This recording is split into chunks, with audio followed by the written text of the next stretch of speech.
10वीं के बच्चे 14.1 प्रश्नावली का पहला सम देखेंगे। जब भी आपको माध्य निकालने के लिए आए, माध्य के वैसे तो 3 मेथड्स होते हैं, लेकिन हम सबसे सिंपल और प्रत्यक्ष विधि से इस सम को निकालेंगे। बहुत ही आसान है ये, और सबसे आसानी से हो जाता है, सारे बच्चे इसको कर सकते हैं। क्वेश्चन क्या है?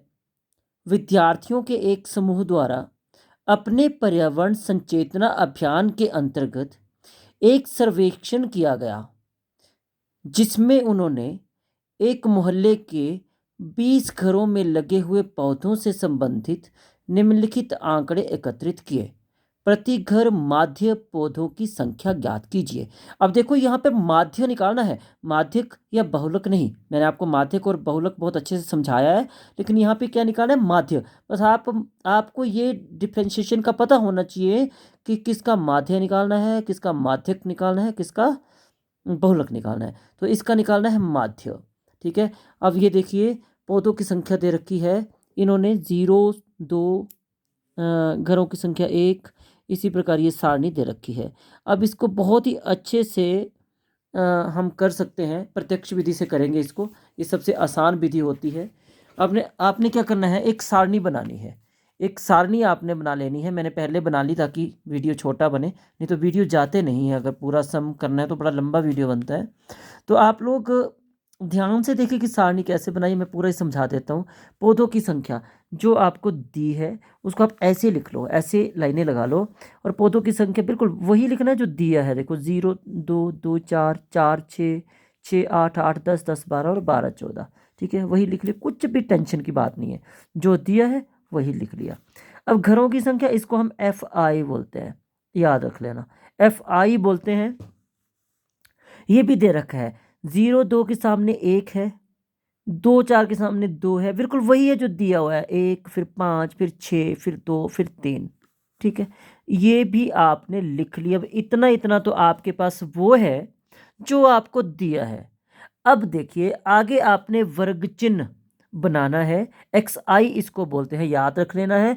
और ये कैसे करते हैं हम लोग, इसको थोड़ा सा ध्यान दीजिए। देखो, जो पौधों की संख्या, आपका जो पहला कॉलम है, इसमें ये जो निम्न वर्ग सीमा है, जो ऊपरी वर्ग सीमा है, इन दोनों को जमा करके 2 से भाग करते हैं। बड़ी आसान होता है ये, ऐसे रफ में हो जाता है। रफ में अगर हम इसको ऐसे करें, जैसे क्या है, 0, 2 है, तो 0 जमा 2 बटा 2, ये क्या आ गया? 2 बटा 2 काट के आ गया 1। तो ये आपका आ गया वर्ग चिन्ह 1। इसी प्रकार अगला 2, देखो अगला क्या है, 2 जमा 4 करना है, 2 जमा 4 बटा 2, 6 बटा 2 बराबर आ गया 3। ठीक है, इसी प्रकार 6 और 4 10, 10 बटा 2 बराबर है 5। 2 2 का फर्क आ रहा है, देखो 1, 3, 5, अगला आ जाएगा 7, अगला आ जाएगा 9, अगला आ जाएगा 11, अगला आ जाएगा 13। बहुत सिंपल है। क्या किया हमने? 0 और 2 इनको जमा करके 2 से भाग कर दिया, 1 आ गया। फिर 4 और 2 6 होते हैं, 6 को 2 से भाग कर दिया, 3 आ गया। 6 और 4 10 होते हैं, 10 को 2 से भाग कर दिया, 5 आ गया। 8 और 6 14 होते हैं, 14 को 2 से भाग कर दिया, 7 आ गया।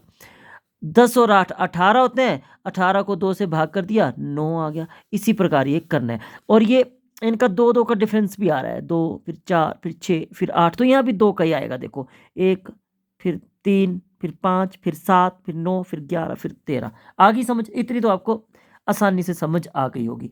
अब बहुत ही आसान सा स्टेप हमने करना है, FI XI, मतलब ये जो F है और ये X है, ये FI बोल रहा है, FI और XI इनको गुणा कर देना है आपने।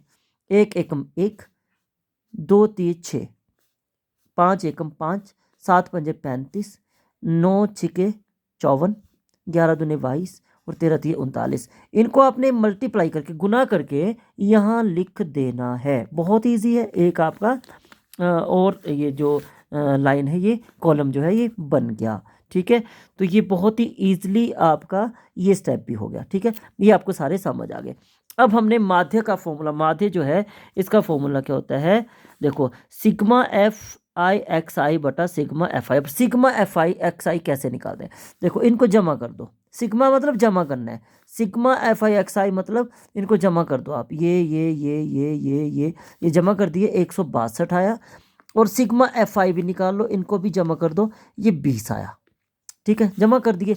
अब इसका माध्य का क्या फॉर्मूला होता है, ये सिग्मा एफ आई एक्स आई बटे सिग्मा एफ आई, इनको भाग करो बस, 162/20, इनको जब भाग करेंगे तो 8.1 इसका माध्य आ जाएगा। बहुत ही सिंपल, बहुत ही आसान, 5 मार्क्स का ये क्वेश्चन आ जाता है कई बार। वैसे मैक्सिमम बार बहुलक और माध्यक का क्वेश्चन आता है, लेकिन ये क्वेश्चन भी आ जाता है। ये बहुत सिंपल है, बहुत ही सिंपल, सारे बच्चे इसको कर सकते हैं। तो इसको आप आराम से ध्यान से समझिए। क्वेश्चन समझ नहीं आया या कहीं के बीच में भी अगर कहीं पे समझ नहीं आया तो आप मेरे को फ़ोन कर सकते हैं, मेरे को पूछ सकते हैं, और मेरे को मेरे नंबर पे मैसेज भी कर सकते हैं। धन्यवाद।